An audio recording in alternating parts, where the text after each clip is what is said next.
নমস্কার বন্ধুরা, শ্রাবন্তী রান্নাঘরে আপনাদেরকে স্বাগত। আজকে আমার রেসিপি খাসির মাংস।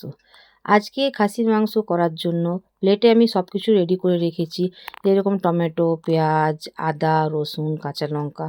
তারপরে একটা মিক্সির জারে আমি কিছু মশলা পেস্ট করেছি, যেরকম জিরে, গোলকি, আদা, রসুন, শুকনো লঙ্কা, কাঁচা লঙ্কা ইত্যাদি। তারপরে আমি মাংসটাকে প্রথমে ভালো করে মেখে নিয়েছি কিছু মশলা দিয়ে। যে পেস্টটা আমি করেছি সেই পেস্টটা দিয়েছি, 2 চামচ দই, তারপরে নুন, হলুদ, কাশ্মীরি মির্চ, মিট মশলা সব দিয়ে, তারপরে সরষের তেল দিয়ে ভালো করে মাংসটাকে মেখে আমি আধ ঘন্টার জন্যে রেস্টে রেখে দিয়েছি। তারপরে একটা আমি কড়াই বসিয়েছি। কড়াই বসানোর পরে ওতে আমি সরষের তেল দিলাম। তেলটা গরম হয়ে যাওয়ার পর আমি কেটে রাখা আলুগুলোকে আমি একটু নুন হলুদ দিয়ে একটু ভালোভাবে লাল করে ঢেকে ঢেকে ভেজে নেব।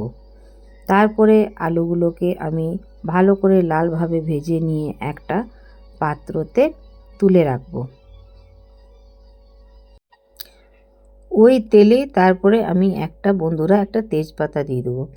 তেজপাতা দেওয়ার পরে যে আমি পেঁয়াজগুলো কেটে রেখেছি সেই পেঁয়াজগুলো দিয়ে দেবো। ওই পেঁয়াজগুলোতে একটুখানি আমি নুনও দিয়ে দেবো, হ্যাঁ, তাড়াতাড়ি এতে পেঁয়াজগুলো ভাজা হয়ে যাক। পেঁয়াজগুলো আমি লাল করে ভেজে নেব ঢাকা দিয়ে। তারপরে আমি ওতে টমেটো যে কেটে রেখেছিলাম সেই টমেটোগুলোকে দিয়ে দেবো। আমি ওতেও একটু নুন দিয়ে দেবো, তাকি টমেটোগুলো তাড়াতাড়ি একটু গলে যাক। ঢাকা দিয়ে দিয়ে আমি ভালোভাবে ও টমেটো আর পেঁয়াজটাকে ভালো করে ভেজে নেব। পেঁয়াজ আর টমেটোটা যখন ভালোভাবে ভাজা ভাজা হয়ে যাবে, তারপরে আমি ওতে 2টো কাঁচা লঙ্কা দিয়ে দেবো। কাঁচা লঙ্কাটাকেও একটু ভেজে নেব। তারপরে যে মাংসটা আমি ভালোভাবে মেখে রেখেছিলাম মশলা দিয়ে, সেই মাংসটা আমি কড়াইতে দিয়ে দেবো। তারপরে আমি ভালোভাবে মাংসটাকে কষবো, নাড়াচাড়া করব, ভালোভাবে ঢেকে ঢেকে মাংসটা ভালোভাবে আমি রান্না করব। মাংস কষতে তো বন্ধুরা অনেকই টাইম লাগে। যত মাংসটা কষা যাবে তত মাংসটা টেস্টি হবে। তারপরে আমি একটা গোটা রসুন ওতে অ্যাড করে দেবো। তারপরে আমি নুনটা তো আগে দিই নেই, এবারে আমি নুনটা দেবো। মাত্রা হিসাবে আপনারা নুনটা দিয়ে দেবেন। তারপরে ভালোভাবে মাংসটা আমি কষবো।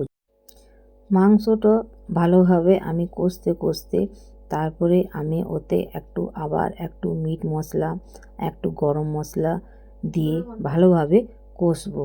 তারপরে আমি ওতে যে আলুগুলো ভেজে রেখেছিলাম সেই আলুগুলোকেও ভালো করে আমি দিয়ে ভালোভাবে কষবো। কষার পরে দেখবেন বন্ধুরা ভালোভাবে যখন তেলটা ভালোভাবে বেরিয়ে পড়বে, তারপরে আমি মাংসটা আরও নাড়ব। নাড়তে নাড়তে যখন ভালোভাবে কষা হয়ে যাবে, তারপর ওতে আমি গরম জল অ্যাড করব। গরম জলে দেবেন বন্ধুরা, গরম জল দিতে গেলে মাংসর টেস্টটা খুব ভালো হয়।